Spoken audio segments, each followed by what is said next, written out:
Hello learners, viewers and subscribers. आज मैं आपके अपने YouTube channel start to fluent learning class पे क्लास 8 रेडियंस पार्ट 3 का स्टार्ट करने जा रहा हूँ चैप्टर नंबर 1 से। तो जितने भी व्यूवर्स हैं, जो भी आपके रिलेशन में हैं, जो क्लास 8 में पढ़ते हैं, बिहार बोर्ड से पढ़ते हैं, तो उसे आप इस लिंक को ज़रूर शेयर करें ताकि वे भी मुफ्त में यहाँ से लेसन 1 से लेकर के सारे लेसन का जो है प्रिपरेशन वो कम समय में अच्छी तरह से कर पाए। तो चलिए हम लोग स्टार्ट करते हैं। तो क्लास 8 जैसा कि आप देख पा रहे हैं, चैप्टर 1 आई वंडर स्टार्ट होती है, जिसका मीनिंग होता है, जिसका हिंदी होता है मुझे आश्चर्य है। और इसके सारे वर्ड जो हैं मैंने आपके लिए दे रखे हैं। पोएम में जितने भी वर्ड आपके लिए इम्पोर्टेंट है, मैंने सारे वर्ड को कलेक्ट करके आपके लिए यहाँ पे लिख दिया है। इसे आप नोट डाउन कर सकते हैं। स्क्रॉल करते हुए मैं दिखा रहा हूँ सारे वर्ड को, आप निश्चित रूप से यहाँ से आप नोट कर सकते हैं वीडियो को रोक के। और लगे ये आपको बिल्कुल विद्यार्थी के लिए इम्पोर्टेंट है तो आप इसे निश्चित रूप से शेयर करें।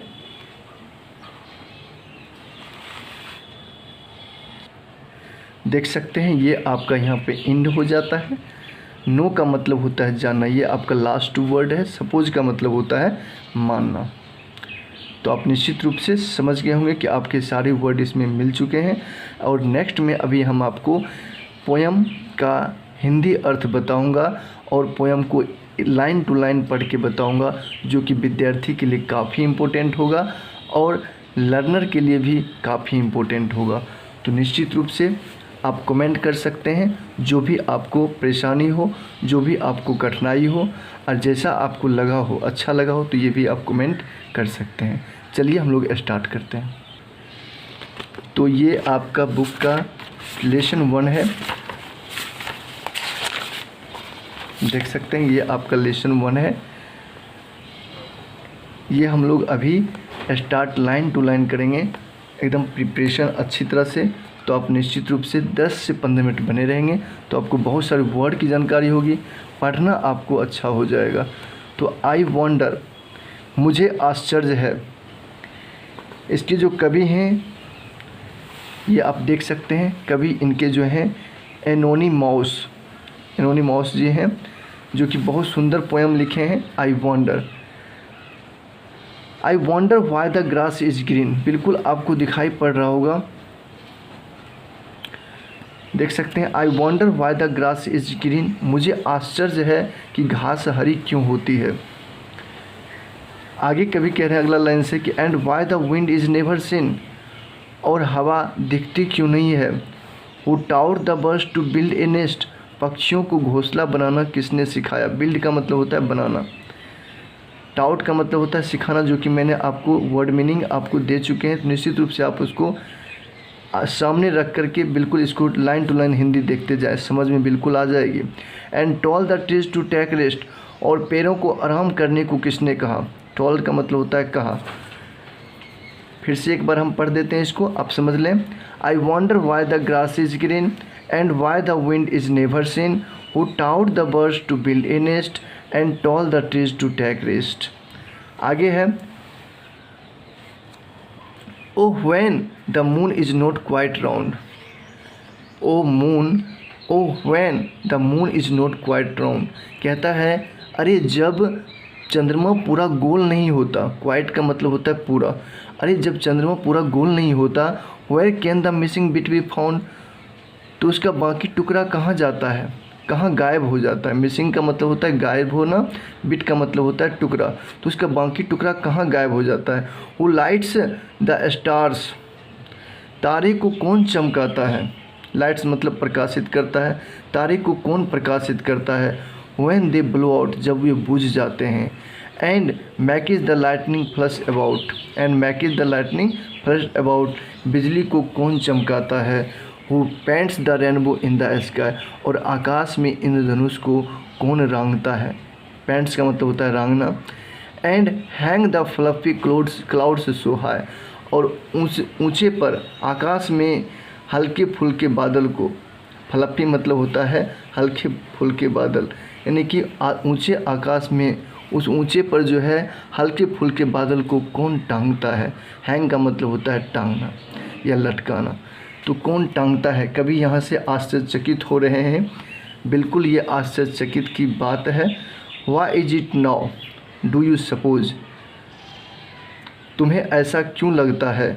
That dad won't tell me, पापा यदि आप जानते होंगे, पापा यदि जानते होंगे। इफ़ ही नोज, यदि वे जानते होंगे तो मुझे नहीं बताएंगे। Why is it now do you suppose that dad won't tell me if he knows, यदि वे जानते होंगे, पापा यदि जानते होंगे तो वो मुझे नहीं बताएंगे।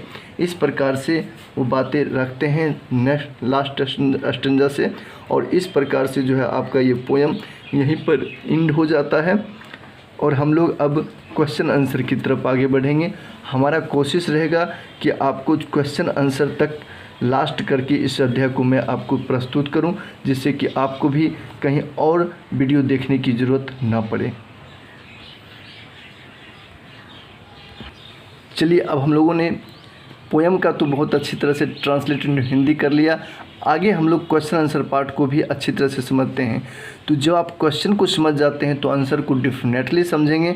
इसलिए सबसे पहला क्वेश्चन जो है B.1 का, B.1 में देखिए कह रहा है कि आंसर दिस क्वेश्चंस ओरली, यानी कि मौखिक रूप से प्रश्नों का उत्तर दें। तो सबसे पहला क्वेश्चन जो है आपको मौखिक रूप से देना है, लेकिन देने के लिए मैं आपको नोट करके बताऊंगा, जो कि आप नोट डाउन करके आप मौखिक तो बता ही सकते हैं। तो फर्स्ट क्वेश्चन से कहा जा रहा है, क्वेश्चन को समझते हैं। What things in the first stanza tell you that the poet is curious? What things in the first stanza tell you that the poet is curious? इसका मतलब हुआ कि पहली स्टेंजा में कवि जो है किन बातों को जानने के लिए जिज्ञासु है। क्यूरियस मतलब होता है जिज्ञासु होना, किन बातों को जानने के लिए जो है क्यूरियस है। Tell you that the poet is curious, है ना। फर्स्ट स्टेंजा में जो है कभी किन बातों को जानने के लिए जिज्ञासु है। तो समझ गए होंगे क्वेश्चन क्या कह रहा है। तो आपने देखा है, यहाँ पे देख सकते हैं कि किन किन बातों को जानने के लिए क्यूरियस है। तो वो जानने के लिए है इस प्रकार की बातों, क्योंकि why the grass is green the wind is never seen, है ना। तो इसी बातों को मैंने आपको नोट करके मैं बताऊंगा, जिससे कि आप और अच्छी तरह से समझ पाए। सेंटेंस में बना करके मैं दिखाता हूँ। बिल्कुल आप अगर स्टूडेंट हैं तो आपको बिल्कुल तैयारी करने के लिए घबराने की ज़रूरत नहीं है। बिल्कुल यहाँ से आप नोट डाउन कर सकते हैं। सबसे पहला क्वेश्चन हम लोग पढ़ते हैं। देख सकते हैं आपके स्क्रीन पर ये पहला क्वेश्चन है। क्वेश्चन एकदम लिखा हुआ जो मैंने अभी बुक से पढ़ा है, और उसका ये आंसर है। तो आप यहाँ से बिल्कुल नोट डाउन कर सकते हैं, और इसको मैं पढ़ के बताऊँगा जिससे कि आपको समझ में आएगा answer. Why the grass is green, why the wind is never seen, who taught the birds to build a nest and told the trees to take rest. These are the things, मतलब ये सब वे चीज़ें हैं in the first stanza, यानी first छंद में, यानी first stanza में ये सब चीज़ें हैं। that tell us the poet is curious to know, that tell us the poet is curious to know। और इसी बातों को जानने के लिए जो है कभी जिज्ञासु है। तो बिल्कुल आप आंसर को समझ गए होंगे। हम लोग नेक्स्ट क्वेश्चन की ओर बढ़ते हैं। देख सकते हैं आपका नेक्स्ट क्वेश्चन है, why do you think the speaker calls the cloud fluffy. Why do you think the speaker calls the cloud fluffy. इसका मतलब हो गया कि कभी जो है बादल को हल्का फुल्का क्यों कहते हैं। व्हाई डू यू थिंक, आप ऐसा कहते हैं कि आप ऐसा सोचते हो, आप ऐसा थिंकिंग करते हो कि the speaker calls the cloud fluffy, यानी कि बादल को कभी जो है हल्का फुल्का क्यों कहते हैं। तो क्यों कहते हैं इसका हम लोग आंसर अब जानते हैं। बिल्कुल एकदम देख सकते हैं, ये दूसरा नंबर का क्वेश्चन का उत्तर है। यहाँ से आप बिल्कुल समझ सकते हैं। The cloud moves in the sky, मतलब कि बादल जो है आकाश में मूव करते रहता है, घूमते रहता है, चलते रहता है, इधर उधर चक्कर लगाते रहता है। The cloud moves in the sky quite swiftly, quite swiftly का मतलब हो गया वो पूरे सॉफ्ट नहीं तो स्विफ्टली है ना, मुलायम ढंग से वो मतलब कि चक्कर लगाते रहता है, एक मुलायम परत के जैसा होता है। तो इसलिए so the speaker calls the cloud fluffy, इसलिए कभी जो है बादल को हल्का फुल्का कहा है। तो बिल्कुल इसका आंसर आप समझ गए होंगे। नेक्स्ट बढ़ते हैं हम लोग। नेक्स्ट क्वेश्चन है कि does the wind have any colour, does the wind have any colour, यानी कि क्या हवा का कोई रंग होता है, हवा का कोई कलर रंग होता है। तो आपको भी पता है, सबको पता है, तो यहाँ पर आप लिख सकते हैं नो, नहीं, हवा का कोई कलर नहीं होता है, the wind is have no any colour. लेकिन इसको आप यहाँ से बिल्कुल नोट डाउन कर सकते हैं। देखिए यहाँ पे लिखा हुआ है no the wind has no colour it's colourless, और ये जो है क्या होता है, कलरलेस होता है। तो आप इसको नोट कर सकते हैं। चलिए हम लोग आगे बढ़ते हैं।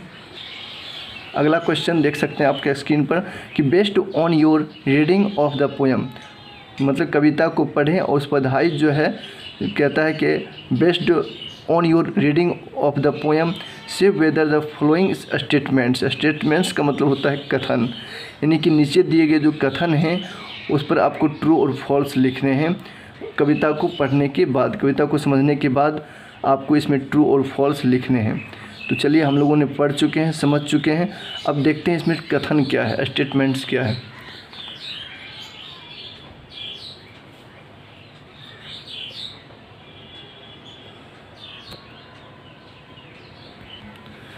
स्टेटमेंट्स आप देख सकते हैं, लिखा हुआ है the shape of moon is fixed, the shape of moon is fixed, इसका मतलब हो गया कि चंद्रमा का जो आकार होता है क्या वो फिक्स्ड होता है, एक निश्चित होता है, तो नहीं होता ऐसा, इसमें हो जाएगा फॉल्स। तो आप इसमें फॉल्स लिख देंगे, पूरा आप लिख सकते हैं FALSE फॉल्स। आगे है the birds make their our nests, क्या पक्षी जो अपना घोंसला खुद स्वयं बनाता है, तो ये हो जाएगा ट्रू। तो आप इस प्रकार से लिख सकते हैं true. The rainbow is not always colourful, हमेशा इंद्रधनुष जो है कलरफुल नहीं होता है, तो ये बातें भी जो है कहीं ना कहीं फॉल्स है, तो इसमें फॉल्स हो जाए क्योंकि वो जब भी होता है तो कलरफुल होता है, तो ये आप फॉल्स लिख देंगे। The stars do not give light, यानी कि तारे जो है प्रकाश नहीं देता है, तारे प्रकाश नहीं देता है, तो तारे प्रकाश देता है, तो इसका हो जाएगा फॉल्स। आप इसमें फॉल्स लिख लेंगे। तो इस प्रकार से 3 फॉल्स और 1 ट्रू हो जाएगा। तो बिल्कुल आप समझ गए होंगे। हम लोग आगे बढ़ते हैं। नेक्स्ट क्वेश्चन आप देख सकते हैं स्क्रीन पर है, बुक से ही मैं समझा देता हूँ इस क्वेश्चन को। कहा जा रहा है कि थिंक एंड राइट, यानी सोचें और लिखें। Think of things and ideas that you associate with rain, then fill in the blank bubbles with suitable words, यानी कि कह रहा है कि इससे रिलेटेड, रेन से रिलेटेड जितने भी शब्द बन सकते हैं उसको आपको इसमें फिल करना है, इसको आपको भरना है रेन से संबंधित। जैसे कि एक लिखा हुआ है क्लाउड, क्लाउड का मतलब क्या होता है, बादल। आप उन चीज़ों पर विचार करें जो क्या है, कहना कहीं रेन से संबंधित है, एसोसिएट है। Then fill in the blanks bubbles with suitable words, इसमें एकदम उसी प्रकार के वर्ड्स को आपको लिखना है। तो रेन से संबंधित हो जाएगा हेल, HAIL, हेल का मतलब होता है बर्फ या ओला। रेन से संबंधित है आपका वाटर, तो आप वाटर यहाँ पर लिख सकते हैं। रेन से संबंधित है आपका सी, SEA, सी का मतलब क्या होता है, समुद्र। समुद्र भी कहीं ना कहीं रेन से संबंधित है। और एक होता है पॉन्ड, POND, पॉन्ड। पॉन्ड का मतलब क्या होता है, बूंद, है ना, बारिश पड़ती है तो बूंद गिरती है ना। तो इस प्रकार से आप इन चीज़ों को लिख करके इस क्वेश्चन का सॉल्व कर सकते हैं। चलिए अब हम लोग B.2.2 को समझते हैं। एक क्वेश्चन और है जो छूट गया था, इसको चलिए हम लोग सॉल्व कर लेते हैं। क्वेश्चन कह रहा है कि do you often ask your father about the things that you wonder at, do you often ask your father, क्या तुम अक्सर पिता से प्रश्न पूछते हो about the things that you wonder at, जिन चीज़ों से आप आश्चर्यचकित होते हो। Does the answer your question, क्या वे आपके प्रश्न के उत्तर देते हैं। इफ़ ही डजेंट, यदि वो नहीं देते हैं तो what do you do to satisfy your curiosity, तो आप अपने क्यूरियोसिटी को, जिज्ञासा को संतुष्ट करने के लिए क्या करते हो।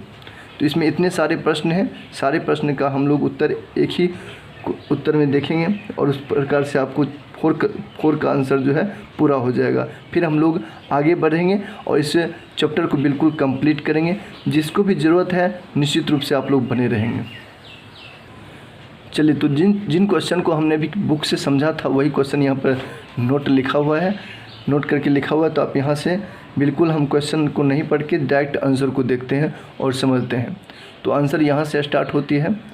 इसमें कहा जा रहा था पहला क्वेश्चन कि do you often ask your father about the things that you wonder at, क्या आप अक्सर पिता से प्रश्न पूछते हैं जिन चीज़ों से आप आश्चर्यचकित होते हैं।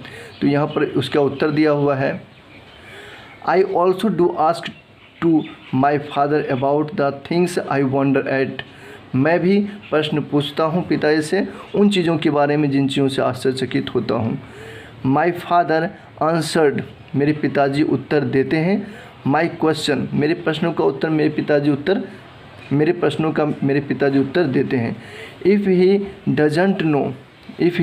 डजंट नो, यदि वे नहीं देते हैं तो some questions answer he tells me to ask it from others, अगर वे नहीं देते हैं तो मैं दूसरे लोगों से उस प्रश्न का उत्तर ढूंढता हूँ अपनी क्यूरियोसिटी को संतुष्ट करने के लिए।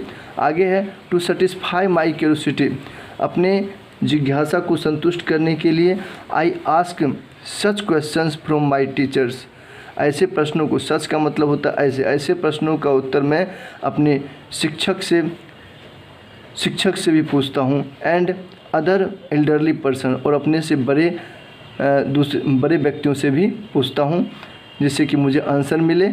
आगे है they answer to my question, वे आंसर देते हैं, मेरे प्रश्नों का उत्तर देते हैं। 10 का मतलब होता है निश्चित रूप से जो आप एक से बहुत सारे लोगों से जब प्रश्न पूछेंगे तो निश्चित आपके प्रश्नों का हल निश्चित रूप से मिल जाएगा, क्योंकि प्रश्न का उत्तर तो निश्चित रूप से है ही।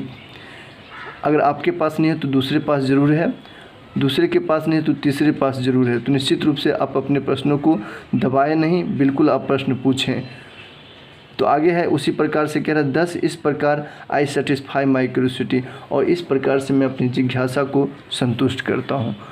तो ये प्रश्न का उत्तर जो है इस प्रकार से आपको लॉन्ग लग रहा होगा, लेकिन ये जो है आप जब समझेंगे तो आपको बहुत ही आसानी से आपको याद हो जाएंगे, बिल्कुल आपको छोटा लगने लग जाएगा। चलिए हम लोग अब नेक्स्ट आगे बढ़ते हैं। देखिए इसमें कह रहा है B.2.2 में कि answer each of the following questions in not more than 50 words. ये 50 वर्ड्स वाले प्रश्न हैं जिसका उत्तर मैं नेक्स्ट वीडियो में अच्छा से आपके लिए दूंगा, प्रोवाइड करूंगा, जिससे कि आपको समझ में आए। अगर मैं इसी वीडियो क्लास में आपको सारे प्रश्नों का उत्तर मैं बताऊं तो आपको कहीं ना कहीं दिमाग से निकल जाएगा। एक बार में ज़्यादा ना लें, उतना ही लें जितना आप समझ सकें, ठीक है। तो मेरा तो उद्देश्य था कि मैं आपको पूरा लेसन समाप्त कर दूं आज ही, लेकिन फ़िलहाल मैं इस क्वेश्चन को आपको दूसरे वीडियो में प्रोवाइड करता हूं, जिससे कि और अच्छी तरह से आपको समझा पाऊं और आप भी समझ पाएँ। चलिए थैंक यू, मिलते हैं नेक्स्ट वीडियो में। यहाँ तक अगर आपको अच्छा लगा हो तो निश्चित रूप से कमेंट, लाइक और शेयर ज़रूर करेंगे। अगर आप नए हैं तो वीडियो को सब्सक्राइब ज़रूर करेंगे, मेरे चैनल को सब्सक्राइब ज़रूर करेंगे। Thank you.